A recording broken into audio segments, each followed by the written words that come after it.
Do you ever get the feeling that you're working harder on yourself than most people around you, and somehow getting less out of it? You've read the books. Maybe you've done the therapy, the journaling, the habit tracking, the meditation apps. You've had the breakthroughs. You've understood things about yourself that most people never will. And still, something isn't moving. Not the way it should. Not in proportion to the effort you're putting in. Maybe the career is solid, but the relationships are a mess. Maybe you're emotionally intelligent, deeply self-aware, and completely unable to build the kind of external life that matches what you know you're capable of. Maybe you've optimized one corner of your existence with extraordinary discipline, while some other corner quietly falls apart, and you keep telling yourself you'll get to it once things settle down. Here's what nobody in the self-help industry has the courage to say to you: the problem is not your effort. The problem is not your discipline or your intention or your willingness to grow.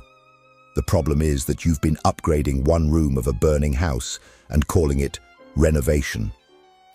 Ken Wilber, philosopher, theorist, and the man who spent 4 decades attempting to build the most comprehensive map of human development ever constructed, would tell you something that cuts through every productivity hack and morning routine you've ever tried. You are not a collection of separate areas to be optimized one by one. You are a system, and systems don't respond to partial solutions. They respond to integration, or they don't respond at all.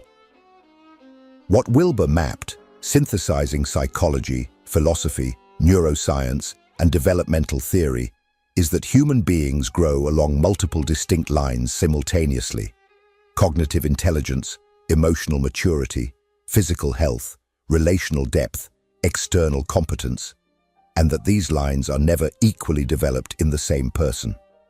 Most people pour everything into the lines where they already shine, and they avoid, systematically and often unconsciously, the lines where they are most underdeveloped.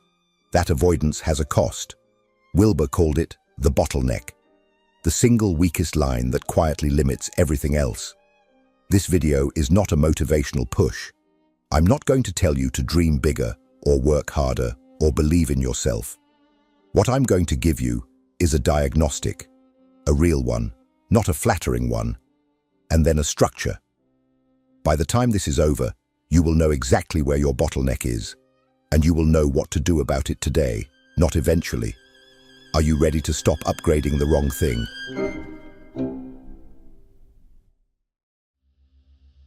Most approaches to self-improvement share a quiet assumption so obvious it goes unexamined: that a human being is essentially an interior problem.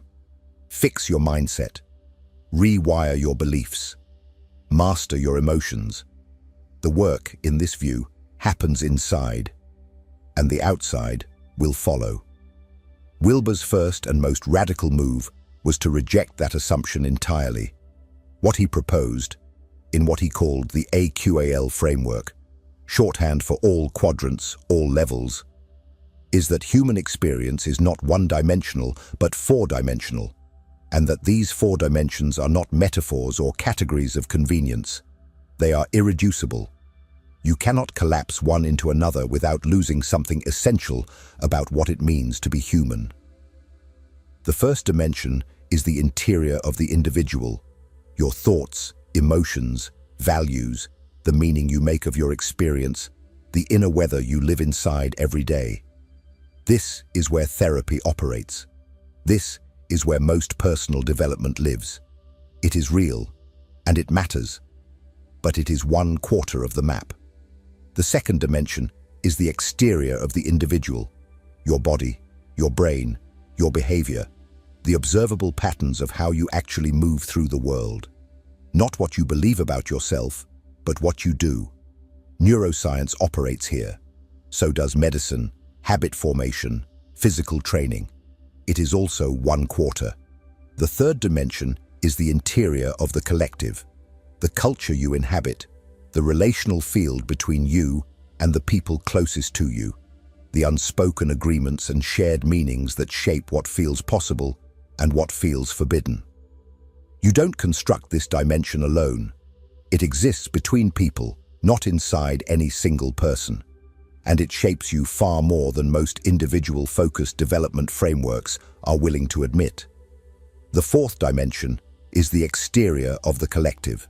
Systems, institutions, the material conditions of your environment, where you live, how you work, the economic and social structures that constrain or enable what you can actually do with your life. In A Theory of Everything, Wilber is direct about what happens when any of these dimensions is ignored. Development becomes lopsided, and lopsided development eventually collapses back on itself. A person who transforms their inner world while their body deteriorates, their relationships erode, and their external circumstances remain unchanged has not upgraded their life. They have upgraded their self-concept. Those are not the same thing. Here is where this becomes immediately useful. Think about where you invest the vast majority of your developmental energy. Reading, reflection, therapy, inner work. That's the first quadrant. Exercise, diet, sleep, behavioral habits. The second. Time, attention, and real effort invested in the quality of your relationships and the culture of your closest environment. The third. Deliberate engagement with the external systems that structure your professional and material life. The fourth. Most people, if they are honest, are spending 80% of their effort in one or two quadrants and treating the others as background noise. The question is not which quadrant is most important. The question is which one you have been systematically avoiding, because that is precisely where the ceiling is. But the quadrants are only the first layer of the map, because within each of them, something more specific is operating, something Wilber called the lines of development. And understanding them is where the diagnostic gets precise. If this content is making sense to you, click the subscribe button and subscribe to the channel. Thank you for your support.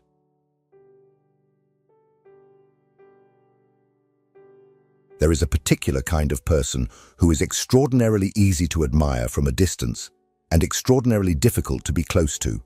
They are brilliant, genuinely brilliant, in their professional domain. Their thinking is precise, their output is impressive, their competence is undeniable. And then you spend an hour with them in a moment of emotional friction and you realize, with a discomfort neither of you acknowledges out loud, that something fundamental is missing. Not intelligence, not discipline, something else. Wilber had a name for what you're observing. Within each of the four quadrants, human beings develop along what he called lines, relatively independent streams of growth that do not advance in lockstep. Cognitive intelligence is one line. Emotional maturity is another.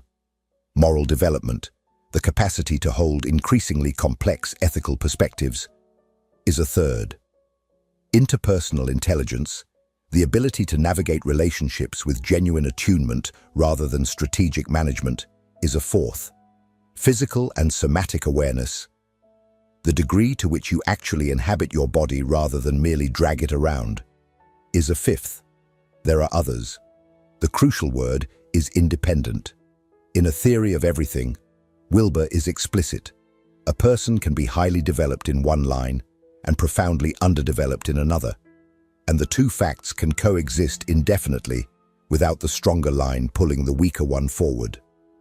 Cognitive sophistication does not produce emotional maturity. Professional mastery does not produce relational depth. Spiritual sensitivity does not produce physical health. Each line has its own developmental logic, its own resistances, its own work to be done. This is not a comfortable idea.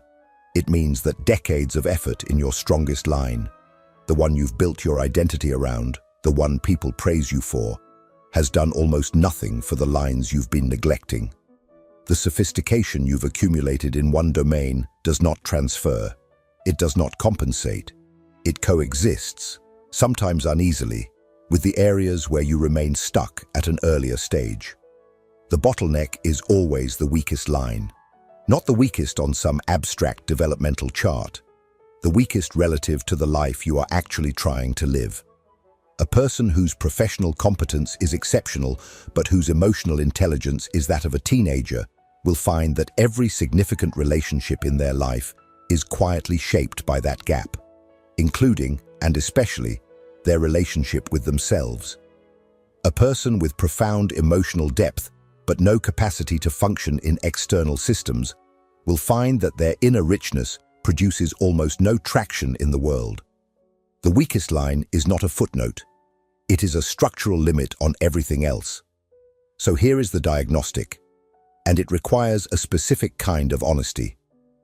Ask yourself not where you are most capable, but where you most consistently look away. Where do you change the subject? Internally, before anyone else can even raise it. The line you are most reluctant to examine is almost certainly the line most responsible for the distance between where you are and where you want to be. Watch for the specific pattern of avoidance. It rarely announces itself as fear. It shows up as, "I'll deal with that later," or "That's just not how I am," or, most seductively, "I've already done work on that." The line you avoid is usually the one about which you have the most sophisticated-sounding explanations for why you're not making progress. What Wilber's framework makes impossible to ignore is that your strongest line is not your most important developmental priority. Your most important priority is the line that is currently functioning as a ceiling. And that line is almost never the one you've been spending your time on, which means the next question is not how to keep developing. It is why you've been investing in the wrong direction and what that choice has been protecting you from.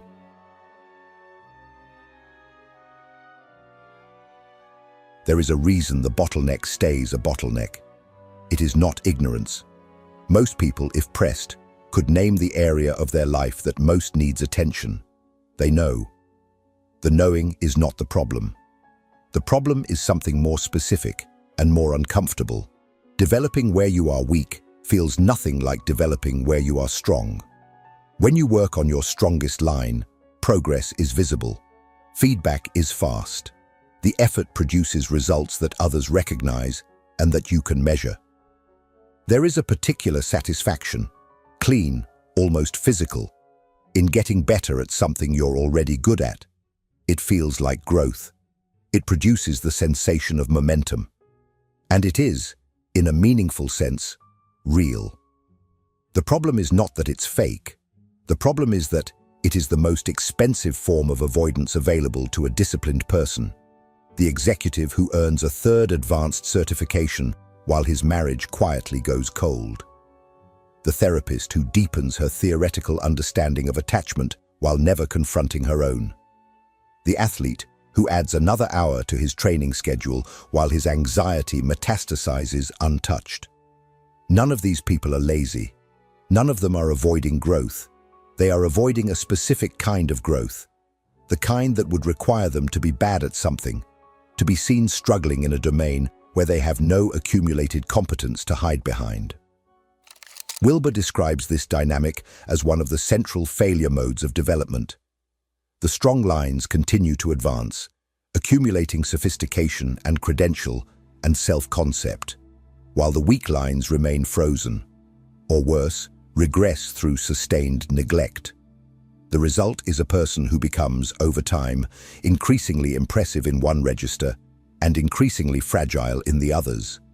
The gap between the lines widens, and as it widens, the weakest line exerts more and more gravitational pull on the whole system, until at some point, usually in the form of a crisis that feels sudden but wasn't, the imbalance corrects itself violently. This is not a character flaw. It is a structural feature of how human development actually works when left to its own momentum. We move toward what rewards us. Strength rewards. Weakness punishes, at least initially. And so, without a deliberate counterforce, every person tends to drift toward increasing specialization in their strongest lines and increasing neglect of their weakest. The counterforce begins with a specific practice Wilber implies throughout his framework, and that you can begin today. Call it the mirror test. Take the 3 or 4 domains of your life that matter most: relationships, physical health, professional contribution, inner life, finances, whatever constitutes the actual structure of your existence. And for each one, ask a single question. If a person who knew me well, but had no investment in protecting my self-image, rated my current level of development here, what would they say? Not what you have achieved in that domain. Not your intentions or your past efforts, or the legitimate reasons why this area has been harder than others.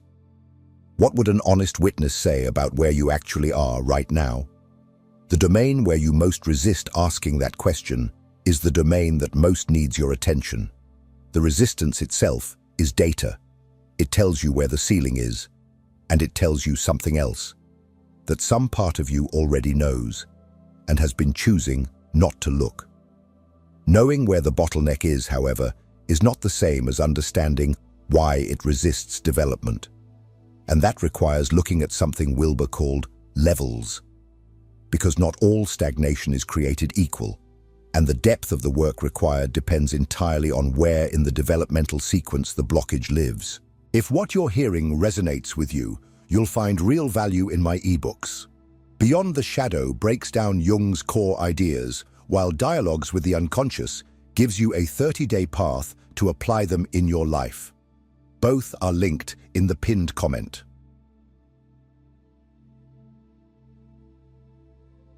Here is something that will make certain conversations in your life suddenly make sense. Two people can exhibit identical behavior, the same withdrawal, the same ambition, the same generosity, the same spiritual practice, and be operating from entirely different places inside themselves. The behavior is the surface. Underneath it, the developmental level from which it emerges determines almost everything about what that behavior actually means, what it costs, and whether it is moving the person forward or keeping them precisely where they are. This is the third element of Wilber's framework, and in some ways the most unsettling. Drawing extensively from developmental researchers, Claire Graves, Jean Piaget, Lawrence Kohlberg, the spiral dynamics model built on Graves's work, Wilber mapped what he called levels or waves of development.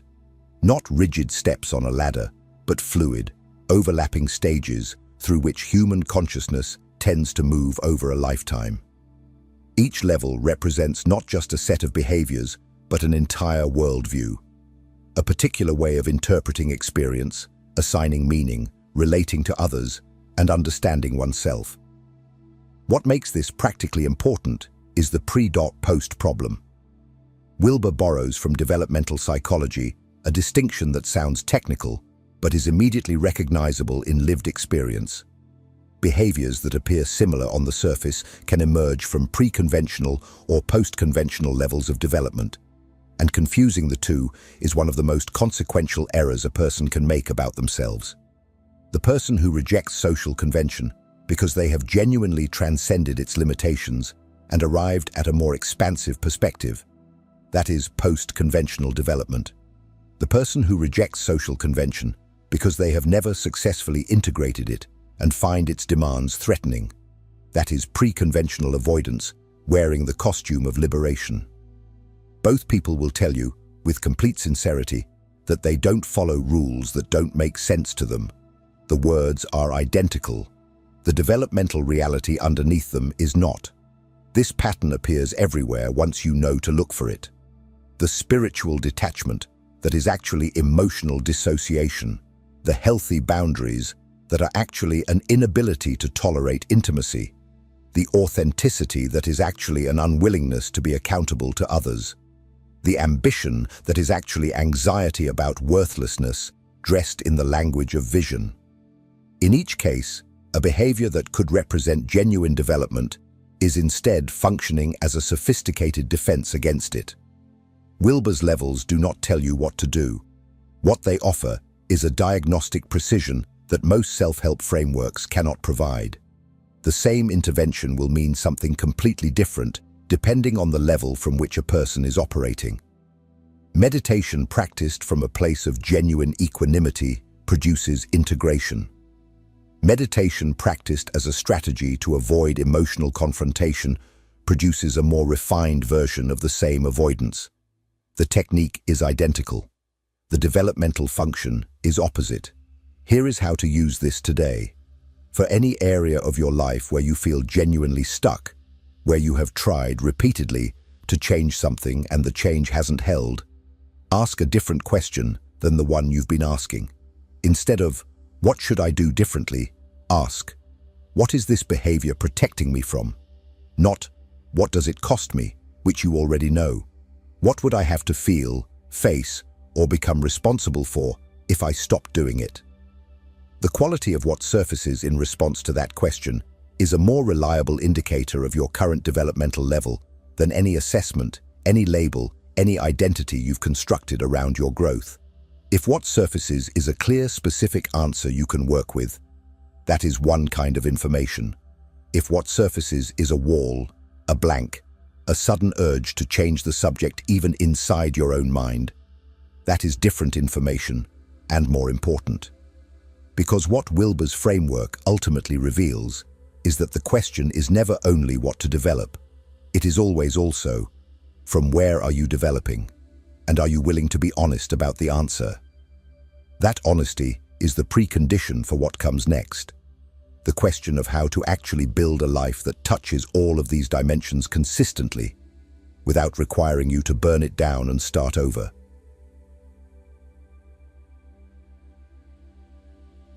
At some point in a video like this, a particular kind of dread sets in. You've absorbed the framework. You can see the quadrants, the lines, the levels. You understand, probably with more clarity than is comfortable, where your bottleneck is. And now comes the part where you're told that fixing it will require a complete overhaul. A new morning routine, a new evening routine, a new relationship with food and sleep and exercise and meditation and journaling and therapy and God knows what else, all of it starting Monday. That is not what Wilber proposed, and it is not what this video is going to ask of you. What Wilber outlined, in what he called the integral life practice, was something structurally different from the total transformation fantasy that drives most self-improvement content. The logic is precise and worth sitting with. A small, consistent input across all dimensions of development produces more actual growth than a massive input concentrated in a single dimension. Not because intensity is bad, but because a system develops through integration, not through the maximization of any single variable. Flooding one quadrant while starving the others doesn't produce a stronger version of the system. It produces a more extreme version of the same imbalance. The integral life practice is not a schedule, it is a principle. Every day, touch each essential dimension of your development, even briefly, even minimally, rather than spending all your energy in the dimension that already feels natural. The physical line, the cognitive line, the emotional or relational line, the dimension you have been systematically avoiding, each one in some form, every day. What this looks like in practice depends entirely on the diagnostic you've done in the previous sections, and that specificity matters. A generic practice borrowed from someone else's bottleneck will not address yours. If your weakest line is relational, if the honest mirror test revealed that your closest relationships are shallower than you want to admit, then the practice is not to add more solitary cognitive work to your day. It is to create one moment of genuine, unguarded contact with another person, without an agenda, without a performance. Not a networking call, not a conversation you've already scripted, something real, even if brief. If your weakest line is somatic, if you live almost entirely from the neck up and your body is an afterthought, the practice is not a training program. It is 10 minutes of deliberate physical presence, noticing what you're carrying in your chest, your jaw, your shoulders, before you open your laptop. If your weakest line is external competence, if your inner world is rich and your practical life is quietly chaotic, the practice is one concrete action, completed fully, that engages you with the external systems you've been managing from a distance. The minimum practice works because it interrupts the drift. Left to its own momentum, a person's developmental energy flows toward the lines that reward it. which are always the lines already strong. The minimum practice is a daily act of counter-pressure. It does not need to be heroic. It needs to be honest, and it needs to be consistent. Now, consistency requires measurement, but not the kind of measurement that most productivity frameworks offer. Tracking outputs, books read, workouts completed, hours logged, measures activity. It tells you what you did. It does not tell you whether you developed. Wilber's framework implies a different metric. Not what did I do today, but what did I allow today that I usually avoid. Not did I meditate, but did I stay present when presence was uncomfortable. Not did I have the conversation, but did I say the thing I usually don't say. This is harder to quantify and far more difficult to fake, which is precisely why it works as a measure of actual development rather than the performance of development. By now you have the diagnostic and the structure. You know which quadrant you've been neglecting, which line functions as your ceiling, which level of development your stuckest patterns are operating from, and what a minimum practice in your specific case would actually look like. What remains is the question that every framework eventually arrives at, and that most frameworks carefully avoid answering. Knowing all of this, will you use it? And if not, what does that tell you?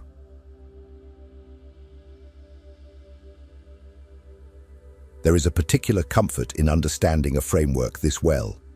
You can name the quadrants, you can identify your lines, you can locate, with reasonable precision, the level from which your most persistent patterns are operating. The map is clear, and the map, if you are not careful, becomes the next sophisticated way to avoid the territory.